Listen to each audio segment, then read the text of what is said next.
morning, my friends, or good afternoon, or good evening, or good night, depending on where you are in the world. Or good gracious me, it's very, very early if you're like in Bali or something. Not that we have many expats over there. There are a few people weathered the storm in there, but anywho's, or in Singapore. I know we have members in that part of Asia and a few out of India as well. Welcome if you are up in the very early hours of the morning. Here we are, it's Chat with Matt. It is the 3rd of June here in New Zealand, at least. It is 9 a.m. in the morning. It's Wednesday.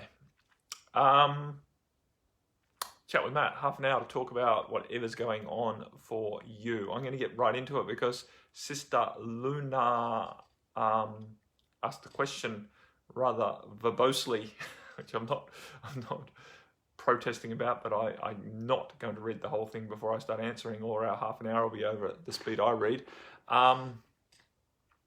Anyway, it was kind of in response to the photo that I just picked out of my great big list of me photos that I've made over the years, and this one was made a couple of years ago, at least, probably 3 years ago, maybe even 4. So that's basically what inspired the question.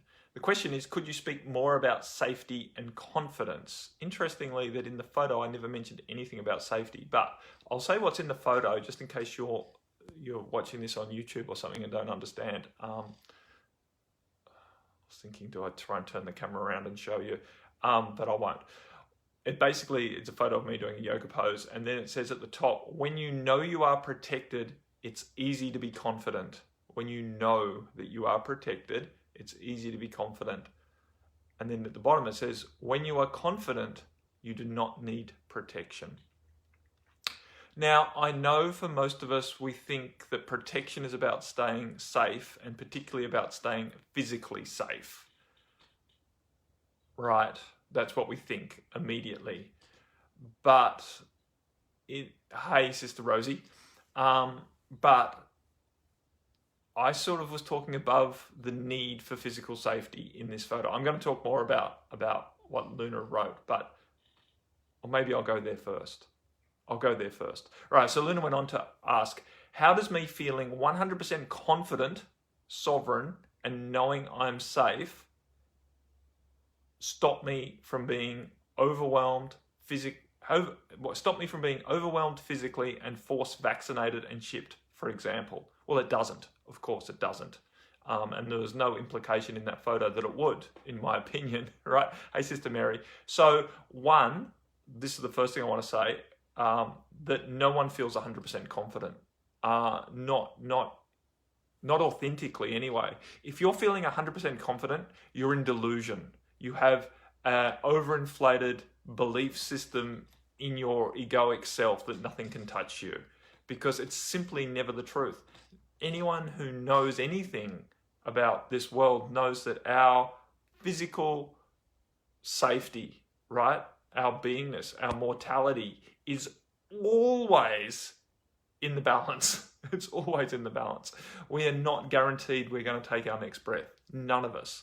And so to look for that, right, is pure delusion, right? To look for anything that helps you stay safe in that way. So you shouldn't be trying to feel 100% confident, right? There's a difference between, and there's a big difference between being confident and feeling confident as well, because we tend to feel what we are releasing, and when we're being confident, we quite often feel a lot of doubts coming up, right? And that's the irony of it. We quite often feel, I'm hating this lighting, when the camera just can't quite pick a decent, and there's no way of overriding the exposure on a Facebook Live. I don't have any control over the video at all. Anyway, so the irony is when you are choosing to be confident in yourself, right? And I'm going to talk about what that means, because it doesn't mean thinking that nothing can hurt you physically. That's not what confidence means, right? Confidence is way above that. When you are being confident, though, it is very common to feel quite a lot of doubts arising. Hey, Sister Deb. Hey, Sister Mary. a lot of doubts arising to be basically they're purified because they can't stay in your system. When you're being the high vibration of confidence, which is basically aligned very much with the spiritual being that you be, then fears are naturally triggered. They're naturally brought out because they can't stay hidden in your field from where they were implanted or secreted or stuffed in other times, right? When you couldn't deal with that level of fear based on experiences that you had that were hard, right? Because we've all had experiences in the past that were very, very hard. And that has left a body of evidence in our energetic field that say we have to be careful, otherwise we have painful experiences. Confidence is the ability to not worry about having painful experiences anymore. You just don't care. You don't care nearly so much. It's not that you give your life away easily. It's that you don't need to stay alive in order to feel okay. Right? It's the need that, once we stop needing something, then we normally get it, right? And we see this with money very, very commonly, right? If you're needing money, if you're chasing money, then money always stays in front of you. When you stop needing money and just assume abundance in yourself, then you can have money. It's the same with safety. If you're chasing safety, basically looking for how you can be more secure, how you can prevent the police from coming or the doctors from coming and injecting you with a vaccine that you don't want. When you stop worrying about that because you understand that if it happens, with the proper attitude mentally, with the proper alignment energetically, it won't matter. It won't matter. The vaccine is an energy. You are an energy. Energies can be shifted. Oh, you say, well, a bullet is energy and your body is energy. So when a bullet hits you, you should be able to transcend that. I get it. But the point is, what you are scared of, what you are fearful of, you create. You're feeding it with your energy. So the point is, once you are confident, you stop worrying about what could go wrong, and then you don't need protection because you're not worrying about it anymore, right? So when you know you are protected, it's easy to be confident, right? And that's what everyone wants. They want to know that they're protected. But the truth is, that level of knowing is a farce. How do we ever know that we're protected on the physical level? We can't know that because we never are. We never are. No one is bulletproof. No one is immune. No one is immortal on this planet. So no one can know fully that they're protected, right? That they have nothing to worry about. So to want that level of confidence that comes easily is ridiculous, right? In the photo, I'm bending over so far backwards, it's almost ridiculous, right?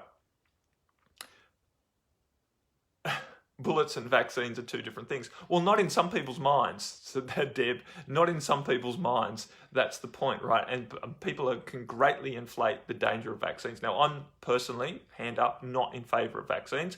Our children are unvaccinated. I have not taken a vaccine for over 25 years.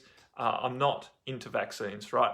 But I'm also not into fearing them to the level that I'm going to create illness in my body and then perpetuate the experience of being vaccinated with this level of concern over it, right? Because if I'm putting that much energy into worrying about something and trying to be protected and thinking that if I can just lift my confidence high enough, then I'll be protected, right? And wanting to know, how can me feeling 100% confident, sovereign, and knowing I'm safe stop me from being overwhelmed physically and force vaccinated and chipped, right? It's not going to happen. But as I rise in confidence and stop worrying about, being force vaccinated and chipped, then it's much less likely to happen to me. Oh, isn't that just complacency and burying your head in the sand? No, it's not. No, it's not.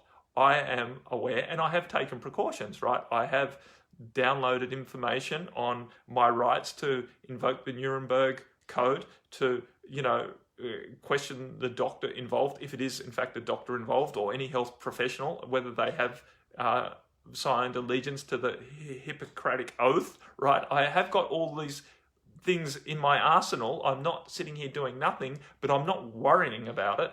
And so I am confident, right? And that level of confidence is what protects me. Because Energetic alignment is what everything is about. Hey, Sister Denise. Hey, Brother Rich. Energetic alignment is what everything is about. And if you're aligning with the problem and worrying about it, then you are going to attract the problem. If you're aligning with your perfect future, then you are much more likely to attract that. Now, of course, we can't control the world. We cannot control the world. No one can, right? So the point is, a sovereign being, a lot of people get this mixed up, right? And I'm about to, I'm starting on a whole series of sovereignty starting next week, right? Based on the Wisdom of the Ancients interview I did, and that is still available if you want to listen to that interview, and you can still buy the package because we're going to do some live calls starting this Sunday coming up. And I've also got to talk about our full moon call, which is coming up on Saturday this week. Or Friday in Americas, right?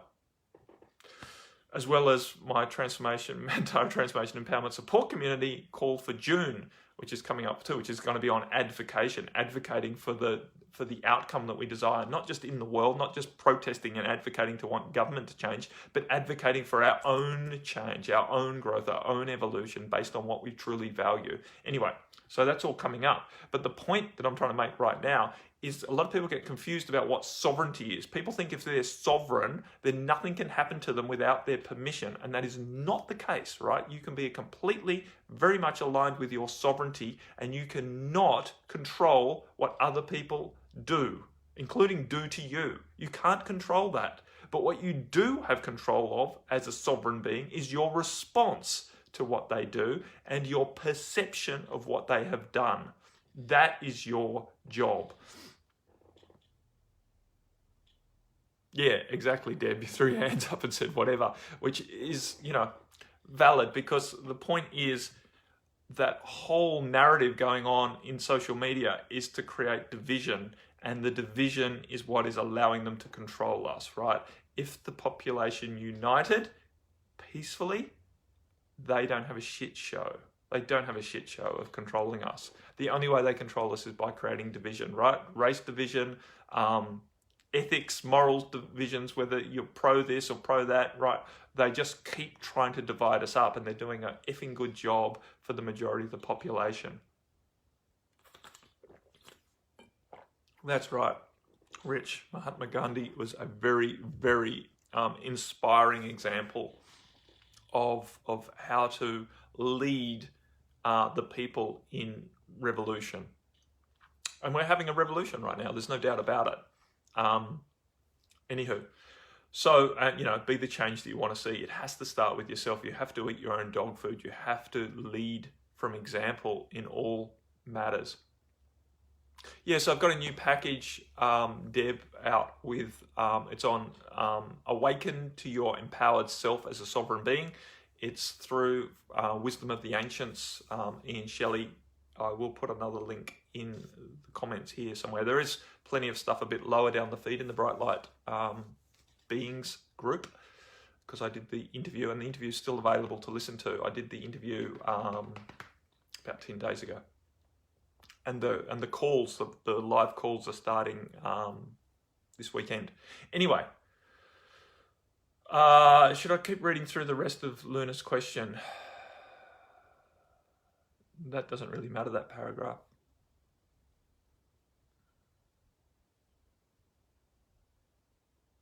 So further down, Luna says, I know that in a larger sense I'm the soul, not this particular incarnation. So yes, from that perspective, I'm always hunky-dory, but I feel I'm only just getting started in many ways in this sojourn on the planet Earth. I want to be healthy, happy, and free to choose what happens to my body so that I can live out my purpose. I want that for everyone. You can live out your purpose right now, Luna, because our purpose is to be the energy. And to think that you need to orchestrate the external world so that you can live on purpose is a cop-out, right? You do not need to align anything in the external world, including the health of your own physical body, to be on purpose, right? I see this happening time and time again, that people put their happiness in the hands of others, they put their purpose in the hands of others, and it is just a cop-out. Your purpose is up to your choice that you make with each and every breath that you take. You can either be purposeful with that breath or not. And from there, your expression of purpose will grow. So don't make out that you need to control the world to be purposeful. Yeah, man, since the COVID, the constant topics of fear, worry, or freak out about, I just saw whatever. It's all too much BS. It's actually a good process, Deb. It's actually society purging itself of a lot of stuff. So it's all happening for a reason, right? It's not a wrongness, and while it is very BS-y, it's the process of purification happening for both our society, collective consciousness, and each of us individually is going through it. So don't make it wrong, but at the same time navigate it in a way that really benefits you. That's the point. Luna went on to write, in other lifetimes, terrible, horrific things did happen to me and my loved ones, but then, as you say, we were fully in the dark ages at that point. So the dark ones infiltrating our planet had that energetic backdrop to do as they wished. Now we are moving into the Satya Yoga, so perhaps there is more reason to feel confident in my internal state, and radiance can affect the course of my nation and the earth as a whole. The important thing, Luna, is that your internal state will affect your experience of the course of events. And again, it's not going to serve us. Can you go back to our purpose is to be? Yeah, okay, well, I will go back to that. Our purpose is to be purposeful with every breath, right? A lot of people have this misconception that their purpose is some mission that's been handed down by God, and that if they don't fulfill that, they're going to be a failure. That level of stress keeps you out of being purposeful. That level of always wondering what your purpose is basically prevents you from being purposeful on the planet.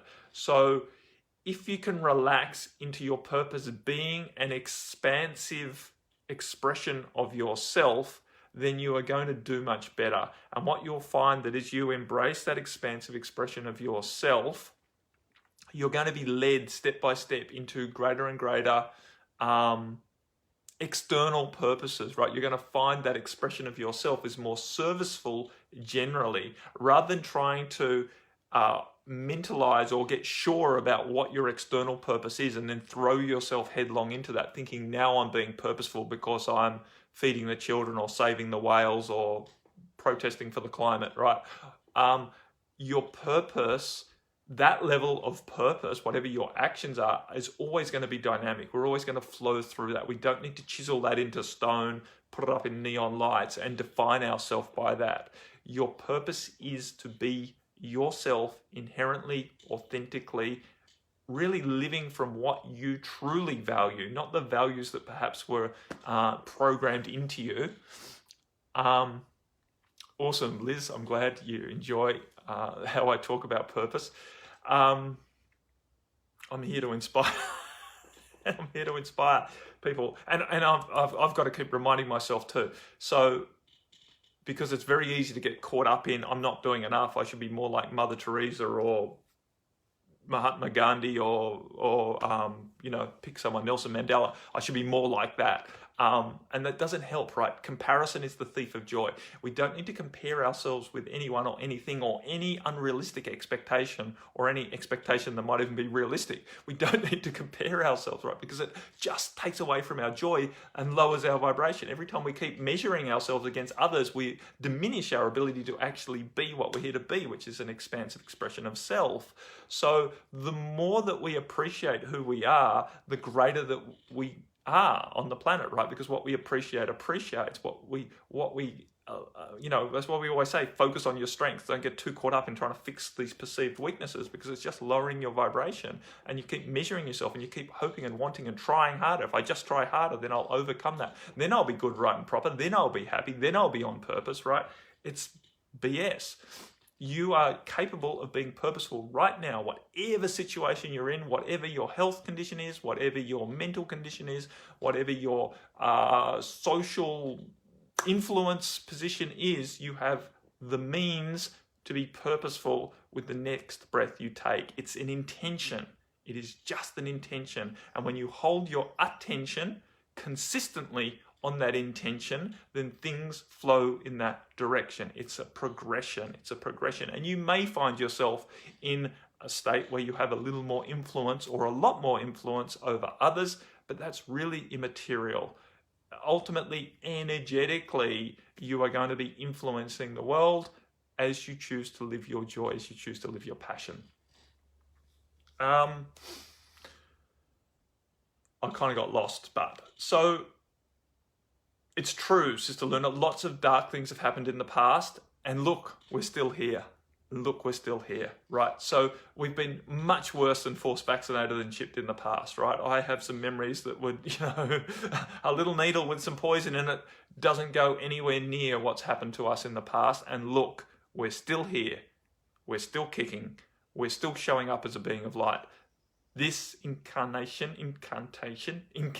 of incarnation, no worries, Will, it's just a blip. It's just a blip in your beingness.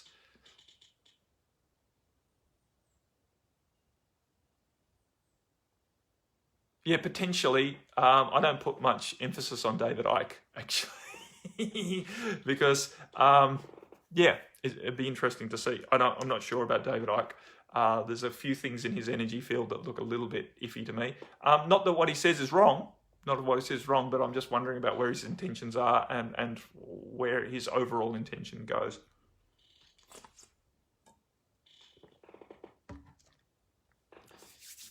A lot of these players who have been around for a long time, showing up, are somehow manipulated to not quite give people exactly what they need, but to put them into a state that's somewhat controlled or disempowered. But anyway, I'm not really here to cast judgment on him. It's just that's my little intuitive inkling. But the thing is, talking of people who who've been in my past, my Swamiji used to always say, right, and I'm well divorced from that path now, and it wasn't a pleasant divorce either. But there's truth in many things that all sorts of people said, and this is the point that Swamiji used to say. He used to say, be like a honeybee, right? The honeybee will take nectar from all sources, right? It doesn't matter if it's a beautiful flower or a thistle. The honeybee knows how to get the nectar. So the point is we don't have to worry too much about the totality of how good a source is. But what's important is whether the information that comes through your ears helps you, whether it resonates with you, whether it's beneficial for you in that moment. And that's all that matters. So we don't need to cut anyone off because we're worried that, they're not particularly as wholesome as they might be.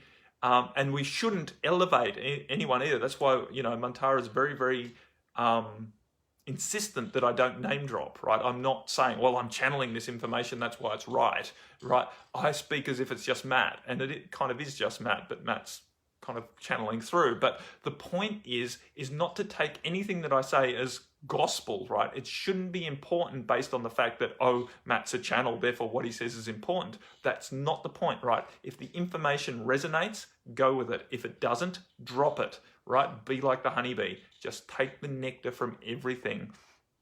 So don't allow yourself to get caught up too much with trying to work out how truthful any particular source of information is, but rather how beneficial is the bit of information that has landed for you. How beneficial is it? And what are you going to do with it, more to the point, right? Because information for the sake of information it's worthless, right? Your ego feels a little bit better that you have some inside information, but if you're not acting on it, if it's not influencing how you're behaving in the world, it's nothing, right? It's just nothing. Our job is to express on this planet, not to know. We're not here to know the truth. We're here to express our divine beingness, right? We're here to express an expansive version of our own beingness. So don't get caught up with information. Don't go looking for information for the sake of information. I know the ego thinks it's safer when it has more information, but it's just really not the truth. It's really not the truth. We are safest, right? Coming back to the whole start of this conversation, when we are confident in the expression of who we are. That's our safety. Now, it doesn't assure our physical safety. Not at all. Not at all. But our physical safety simply doesn't matter as much, right? And you go, oh my God, but I'm really concerned about my physical safety. I know, but the point is, what you're concerned about, you are going to erode. So when you stop being so concerned about your physical safety, you will actually be safer. That's the point, right? When you stop trying to protect yourself, when you stop trying to cover all the bases and just live very, very fearlessly, right? Very, very comfortably, not caring about what happens to you, when you stop caring so much, you will be much safer and much happier and much more expressive. What's more than happiness anyway, right? So I'm glad I'm helping Mary. I missed a whole bunch of questions in there.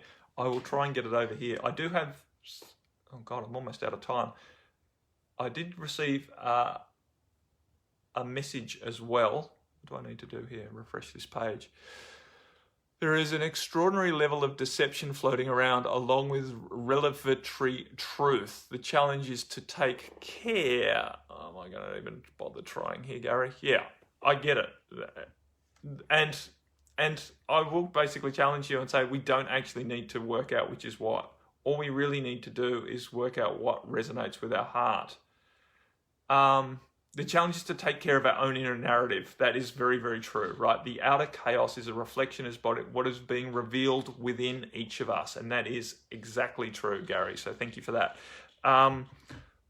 The real thing with this whole thing about protection and confidence is when, hey, Brother Mark, when you are in your confidence is basically when you are you are managing your inner narrative. And when your inner narrative is much more in alignment with what you're choosing to be, right? Because you're confident in the light that you are, then the external world may still be chaotic, but through your eyes, it will not create that level of overwhelm. It won't create that level of stress. It won't create the discordance, right? Everything is coming through our filters, our perception, and our inner narrative is basically what is tainting, coloring our filters. So when we see the world as dangerous, then everything looks dangerous. When we see the world as an opportunity, then everything looks like an opportunity. It is as simple as that. And I know some of you go, yeah, but what about? We've got to fix the fact that, people are, there's race discordance and there's people starving. And yeah, I know, but you have to look after yourself first. And the way that you look after yourself is to manage your inner narrative. Yeah, thank you. It's great to have a calendar that tells you what's coming up. I need to get reminded in another 5 minutes, so don't just dismiss it. And telling me what call's coming next. So yes, everything is about perspective, and that's what we started talking about last week, right? When I put the little thing up, the 6 or the 9. Everything is a perspective, and our perspective is flavored by our inner narrative, how we are choosing, and it's a choice, right? And when we talk about being sovereign in the world, calendars don't give up easily, do they? When we are choosing to be sovereign in the world, it means we are taking responsibility for our inner narrative. That's what we're sovereign of. As I said before, a sovereign being, it doesn't mean that you get to control what happens to your physical body, right, based on what other people are doing. We don't get to control the external world just because we're sovereign. We get to control our inner world, which then changes how we perceive the outer world. It changes our level of joy that we experience from the outer world. Even if the outer world looks shitty through a certain set of filters, when you change your filters, it can look joyful. And that doesn't change the fact that some people are suffering. People will always be suffering in the world. Always. Even when we're in the times of highest light, some people will choose to suffer. That's just the nature of it. Just like when we've been in the depths of darkness, some people chose to be in joy. So the point is, it's not our job to eradicate suffering on the planet. It's not our job to eradicate pain on the planet. We can't. It's there to balance everything out. Everyone is basically sovereign. Everyone gets to choose whether they are in joy or in suffering.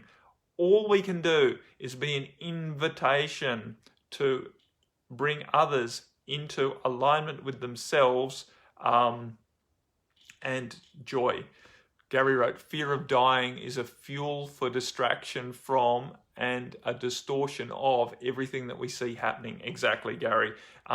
You cannot live if you are scared of dying, right? You cannot truly live while you're still scared of dying.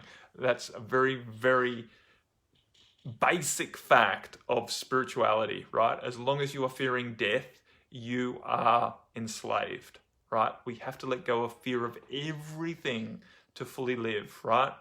It's better to die on your feet than to live on your knees. You can keep trying to protect yourself. You can keep trying to wrap yourself in cotton wool. You can keep trying to control the external world to give you the conditions that you think you need for your happiness. But ultimately, you are deluded. You need to let go of trying to control all of that and just look after yourself internally. And that is you being the greatest blessing for the world. That is you living your purpose, right? And what you choose to do from there will be perfect based on the fact that it is coming from the alignment with your higher self, with your source light, with God, based on the idea that you are not reactive to the narrative that's being portrayed in front of you. Now I've got a choice. I've got a choice whether I answer this question. I will do a quick answer on this question and I might do a longer answer at some other time. Someone asked me, what is the cause of embarrassment? I should read it so I don't mess it up completely. What is the root cause of the feelings of embarrassment? Why do we feel embarrassed and what triggers it? Is it a fear of being judged as being wrong and inferior? Okay, so the base embarrassment is basically a lower level of shame. There's two forms really of embarrassment. There's the sort of embarrassment when we go, oh my goodness, that's a bit embarrassing. Those people must think I'm crazy. Oh, I don't really care. Right? Those people must think I'm crazy. I don't really care. Then there's a deeper level of embarrassment that goes, oh my God, I can't believe I just did that. Everyone's going to see that I'm a fraud. Everyone's going to see that I'm hopeless, right? I am hopeless. Everyone's going to now know that I'm hopeless, right? That level of embarrassment is completely different to the first one where you say, everyone's going to think that I'm crazy now, or everyone's going to think that I'm hopeless now, right? But I know that I'm not. Right, but I'm a bit embarrassed about that. That behavior is going to be judgeable, right? That is normal human embarrassment. But there's a much deeper embarrassment that is basically very much aligned with a shame and a feeling that we're not actually good enough. And that is the embarrassment when we think we've been found out as being, that our mask has fallen off, our costume has fallen off, and we've been exposed as a fraud, right? And so that's basically... is that level of embarrassment comes from a deep underlying belief that we're not good enough, that there's something wrong with us. And so that systemic embarrassment that, I don't want others to see that I'm hopeless, useless, worthless, a fraud, not good enough. What causes that? Well, past life experiences that have eroded our self-worth, basically, and left us with layers of guilt and shame that we've done wrong things in the past, and therefore we're not a good person, we're not a right person, we're not worthy. So that's basically, with that understanding, you can work with embarrassment. So the first thing to understand is whether you're just embarrassed about worrying about other people judging you based on their perception of what they've just seen in your behavior, or whether you're worried about other people seeing what you believe you are as a fraud. Because if you believe you're a fraud, or hopeless, useless, worthless, not good enough, whatever, all of that sort of stuff, then you need to dig into that and to start consciously choosing to lift your vibration out of that level of shame.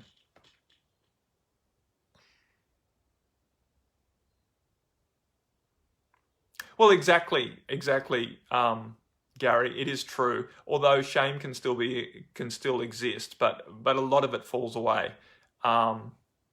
when we let go of our, basically Gary wrote in, when we let go of our fear of dying, things like shame and embarrassment cease to operate. Yeah, because the main reason why, well, one of the reasons that really fuels our shame depends what we're ashamed of. So, Gary, a lot of people are really feel that they're so wrong that God is not going to accept them. So, in some ways, you're right, because they have to let go of that level of shame before they let go of their fear of dying. A lot of people are scared of dying because they're worried about the judgment they're going to receive from God, because they don't feel good enough in themselves. They don't feel good enough in themselves because they're still carrying their wounds from either earlier in this life or past life, most likely, and it can be quite often it's both, right? Past lifetime wounds being enhanced or reinforced in this lifetime has them feeling ashamed of themselves in a very deep way that has then them fearing judgment from God, so therefore fearing death based on the narrative that they've been programmed with through religion, that you will be judged upon your death, right? So enjoy cutting your hair, cutting your son's hair, Deb. Hopefully it's more than a bowl cut. I'm sure you have the skills.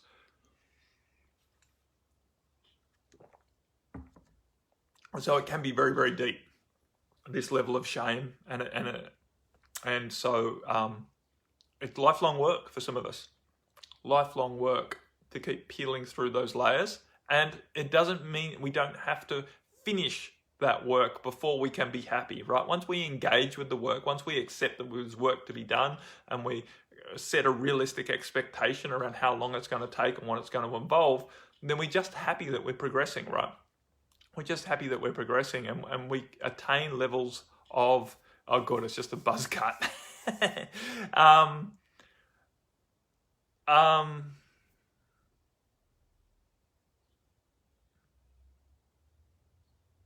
Yeah, it's an interesting relationship between guilt and shame, Gary. I'm not going to open that can of worms right now. I'm well over time. So what I am going to do, my friends, is say au revoir, goodbye. We have our full moon call this Saturday morning, my time, at 7 a.m. New Zealand time. It will be live. It will be freely available.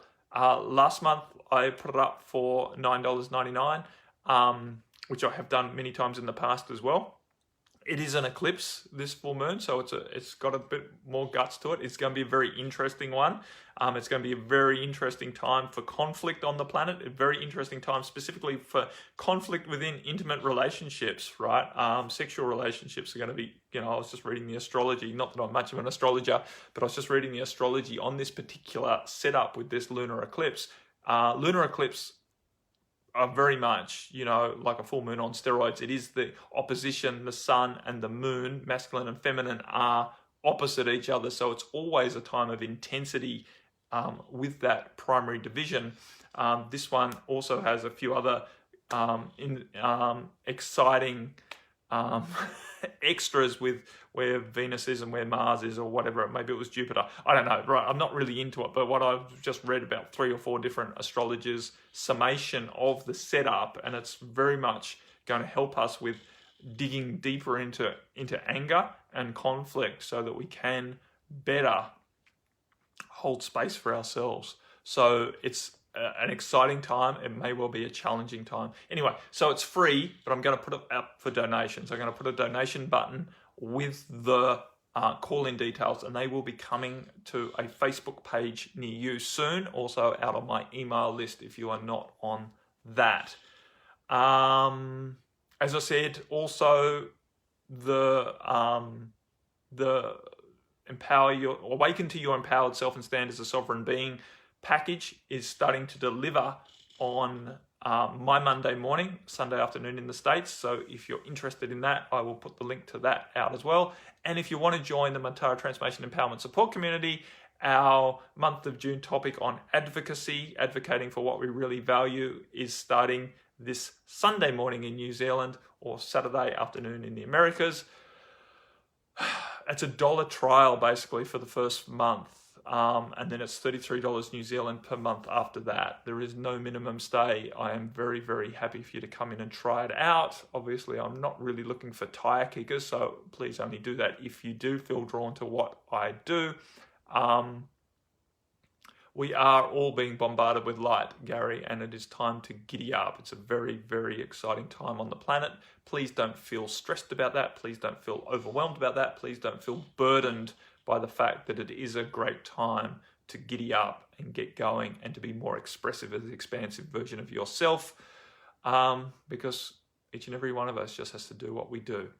Anyway, my friends, much, much love. I will speak to you again soon, no doubt.